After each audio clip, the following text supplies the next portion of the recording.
Alhamdulillahi Rabbil Alameen wa sallallahu wa sallam wa barak ala nabiyyina Muhammadin wa ala alihi wa sahbihi ajma'in. Assalamu alaikum wa rahmatullahi wa barakatuh. Welcome, brothers and sisters, to another installment of our light study of selected Ahadith from RIYADHUS-SALIHIN. We are still continuing in the chapter of Al-Mujahada, the chapter of striving. And today we'll be looking at the 45th Hadith from our study and the 101st Hadith from An-Nawawi's collection, RIYADHUS-SALIHIN. And that is the Hadith of Abu Hurairah radiyallahu anhu عن أن رسول الله صلى الله عليه وسلم قال حجبت النار بالشهوات وحجبت الجنة بالمكاره متفق عليه. So in this hadith, Abu Hurairah, he reported that the Messenger of Allah صلى الله عليه وسلم, he said, the hellfire is veiled by that which is desired and craved, while paradise is veiled by that which is undesirable and demanding. And this hadith is agreed upon, collected by both Al-Bukhari and Muslim. Now, in the version of Al-Bukhari, which is the version that An-Nawawi cited, the Prophet used the word hujjibat, which means veiled. While in another version collected by Bukhari and the version of Muslim, the word used is huffat, surrounded or fortified. Surrounded or fortified by.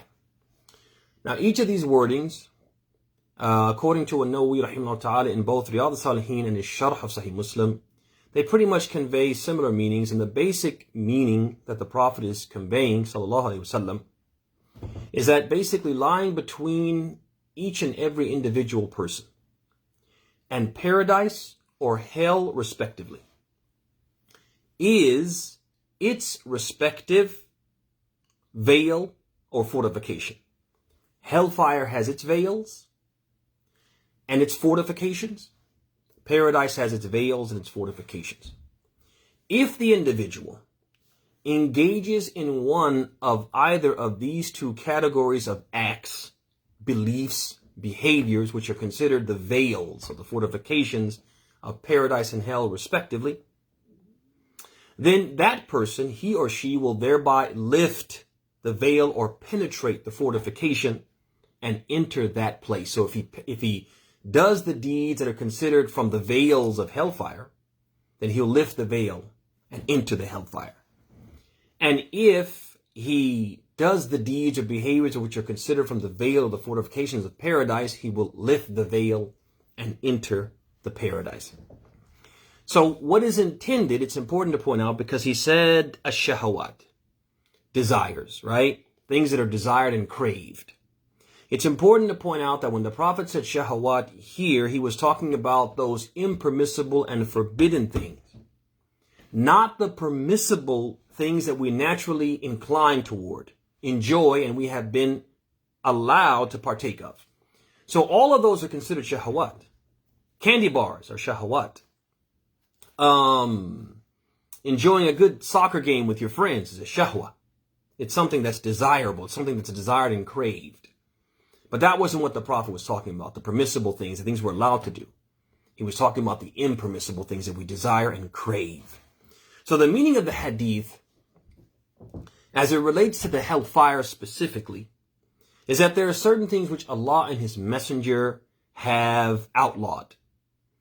But our souls, despite these things being outlawed or banned or forbidden by Allah subhanahu wa ta'ala, our souls incline toward them intrinsically.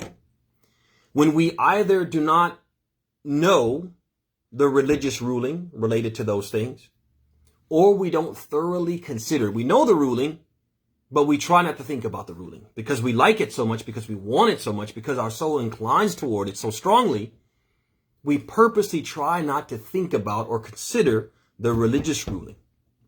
Or we fail to concern ourselves with common decency and societal norms. There's some people who are morally depraved.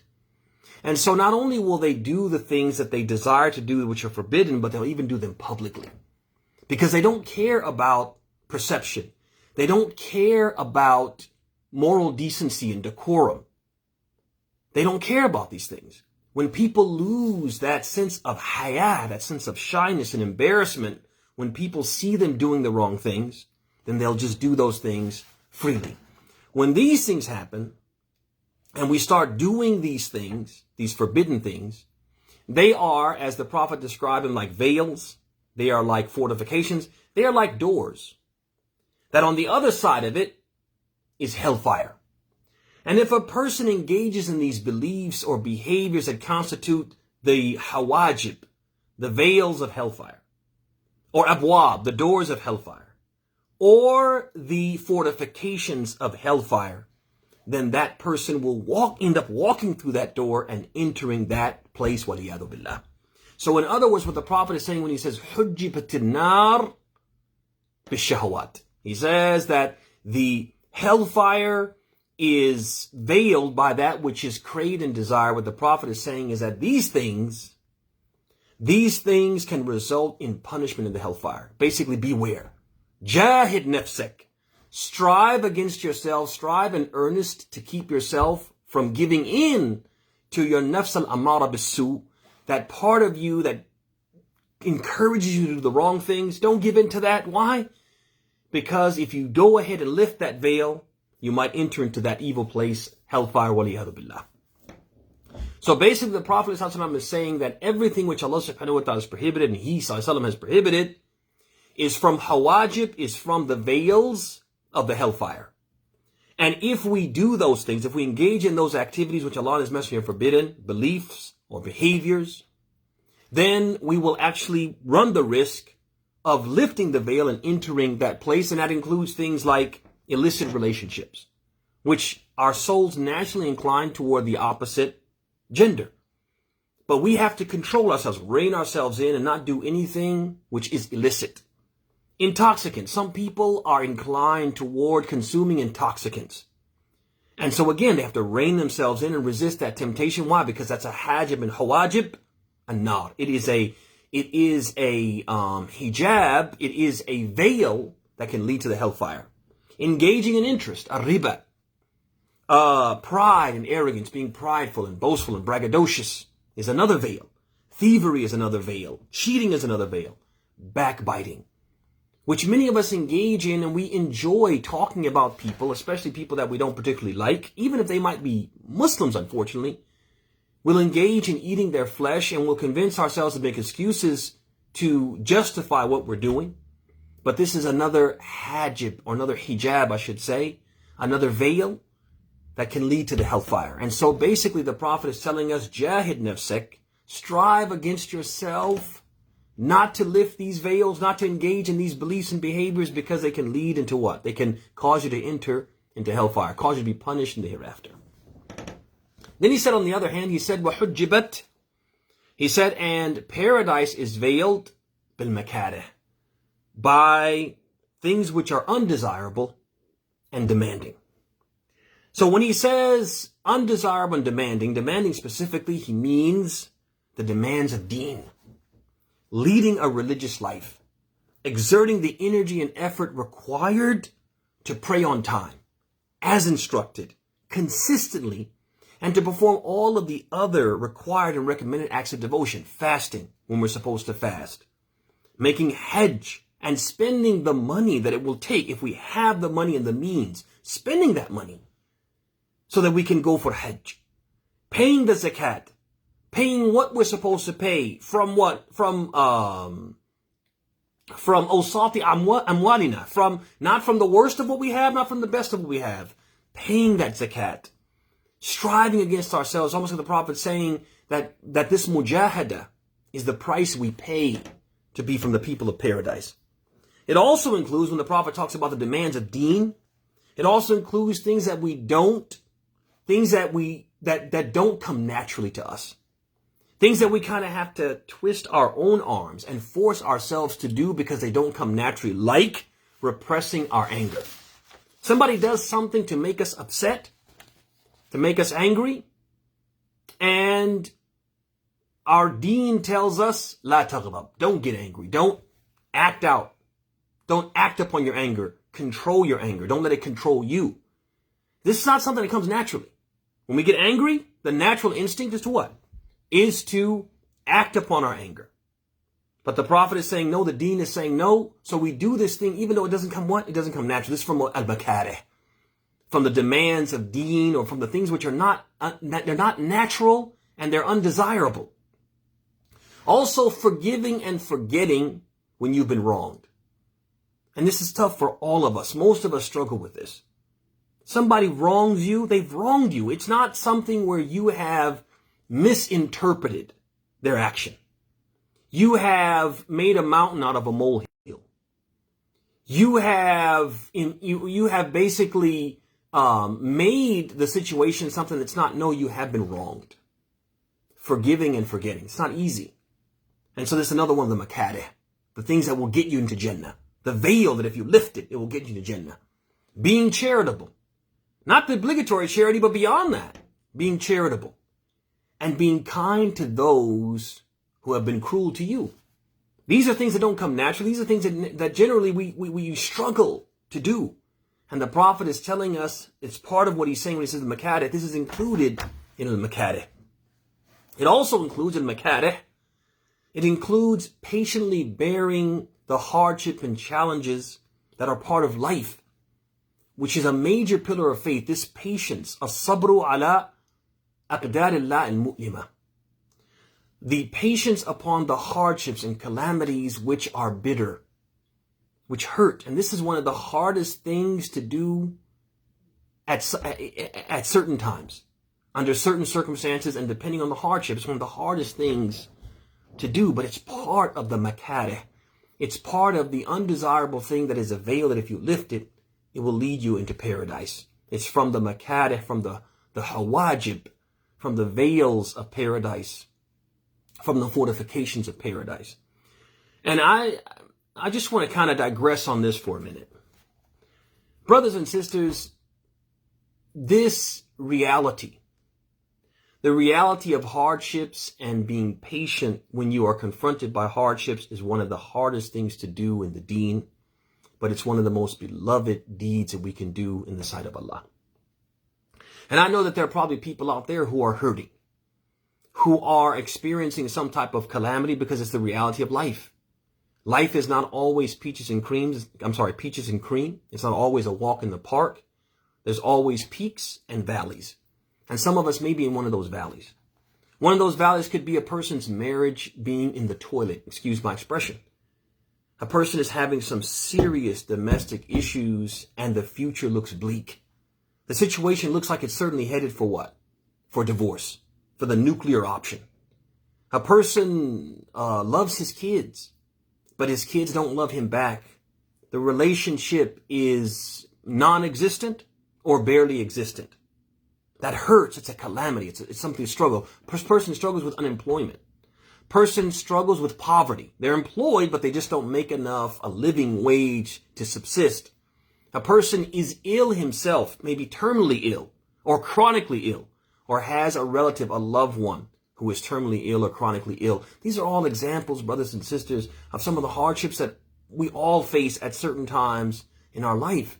And when we face these hardships, especially if we face a number of them on various levels and degrees, maybe a major hardship and then 3 or 4 minor hardships, when you put them together like major hardships, what can happen is there will be certain voices that will begin to whisper to you. And those voices will tell you that Allah has forsaken you. Allah is angry with you. Allah doesn't love you. You are working so hard and trying to be a good believer, and Allah is putting landmines in your way because He doesn't want you to succeed. He doesn't consider you worthy of succeeding. And He's going to continue to make your life miserable until you give up. So if you want ease, give up. And some of us start to listen to that voice because it's so hard to be patient through some of these hardships. We start to doubt that Allah is with us. We start to doubt what Allah said when He says, "La yukallifu Allahu nafsan illa wus'aha." Allah does not place on a soul a burden greater than what it can bear. We start to believe, we start to doubt that. I can't take this. I can't bear this. And Allah should know it. Allah has forsaken me. We start listening to that voice. Don't listen to that voice. Because the Prophet ﷺ is telling us in this hadith, وَحُجِّبَتِ الْجَنَّةُ بِالْمَكَارِهِ.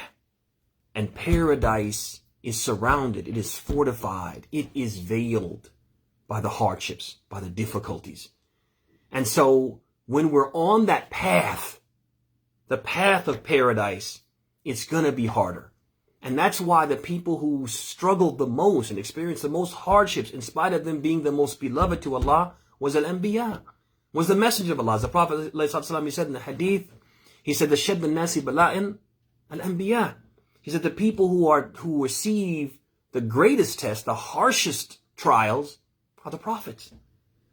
So we shouldn't listen to that voice, but rather we should listen to the Prophet. The Prophet's coming now and telling us with this hadith, don't listen to that. That voice is shaitan. That voice isn't telling you the truth. That voice is lying to you. Allah hasn't forsaken you.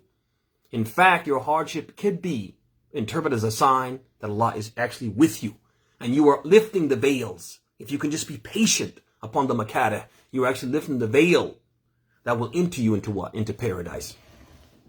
So basically the Prophet is telling us when a person practices these behaviors, these lifting those veils that we talked about, the prayer and being consistent in your worship and doing the things that don't come naturally and being patient upon the hardships, when we exercise these behaviors, engage in these behaviors, we're actually opening the door that leads to paradise and stepping inside. In other words, the Prophet is telling us that these deeds, this behavior, is one of the things, among other things, that will enter us into paradise. So what are the lessons, brothers and sisters, that we can take away from what we heard today? The first lesson, brothers and sisters, that the price of paradise is striving, al-mujahada. And that's why we're in this chapter, and that's why this hadith is so pertinent to this chapter, because in a roundabout way, the Prophet is saying, jahid nafsik. Strive against yourself, strive to restrain yourself from doing the wrong things, doing the veils of hellfire, and strive against yourself, forcing yourself to do the things which will enter you into paradise, although they are makruh, although they are distasteful, they are demanding, they are hard, they are bitter at times. Basically, the Prophet is saying, basically do the spiritual exertion and bear the hardships with patience, and this is the price of paradise. Number two from the lessons, the life that Allah created us to lead in this world was not meant to be easy. Life in this world was not meant to be easy. So we should not expect it to be easy. And we shouldn't be frustrated or annoyed or lose faith if it's not easy, because it wasn't meant to be easy. And how many verses in the Quran does Allah subhanahu wa ta'ala say that this life is a test? You're here to be tested. You're here to toil. We toil in this world, brothers and sisters, so that we don't have to toil in the hereafter. We can escape toiling in the hereafter.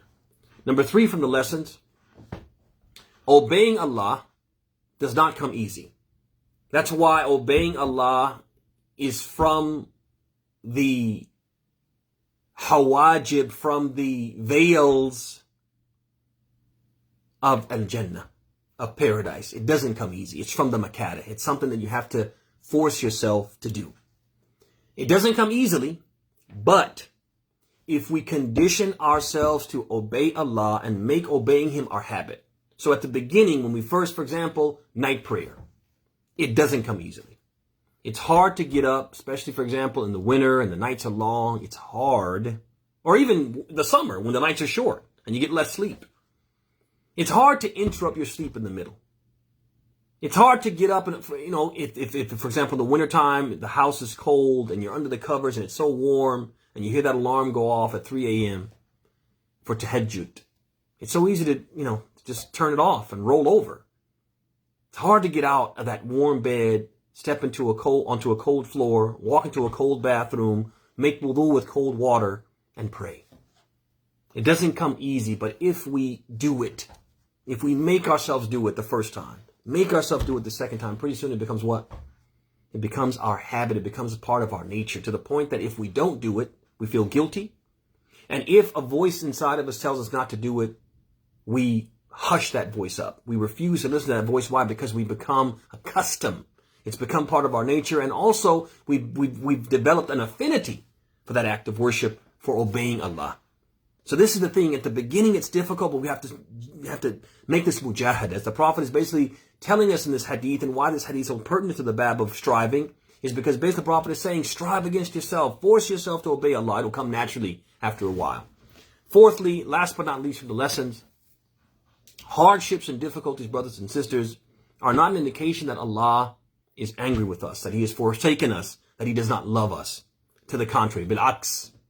In reality, these hardships and struggles can serve as an indication, one, that we are from the people of paradise, as the Prophet said, وَحُجِّبَتِ الْجَنَّةُ بِالْمَكَارِهِ.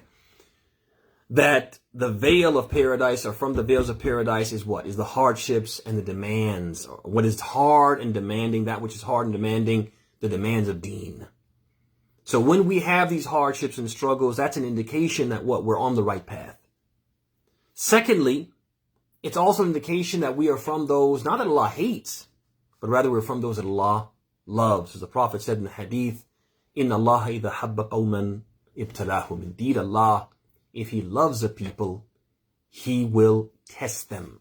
He will expose them to hardships and calamities in accordance with their ability to bear them, because He loves them. Why? Because those hardships cleanse them and purify them of their sins in this world, so they enter the hereafter sinless, bi'idhnillah. May Allah subhanahu wa ta'ala make us from those who He purifies in this world, and we enter the hereafter sinless.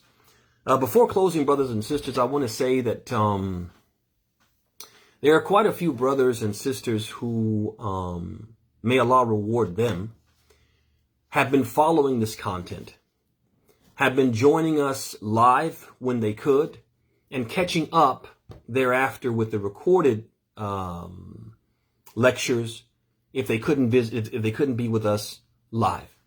I realize that some of those brothers and sisters are actually from the Charlottesville community, and some of them are from outside. Many of them are from outside. I see the names of the people who are giving positive feedback, liking the videos, etc. And so there are many people. I also see the people who are joining every day, following, becoming followers of the Facebook page. And some of you may know, and some of you may not know, that this is my last month in Charlottesville. And after this month, inshallah ta'ala, I'll be moving on, inshallah ta'ala, for other opportunities. And some of you may want to continue to consume this content. You may want to continue to follow these videos, whether related to Riyadhus-SALIHIN or other content.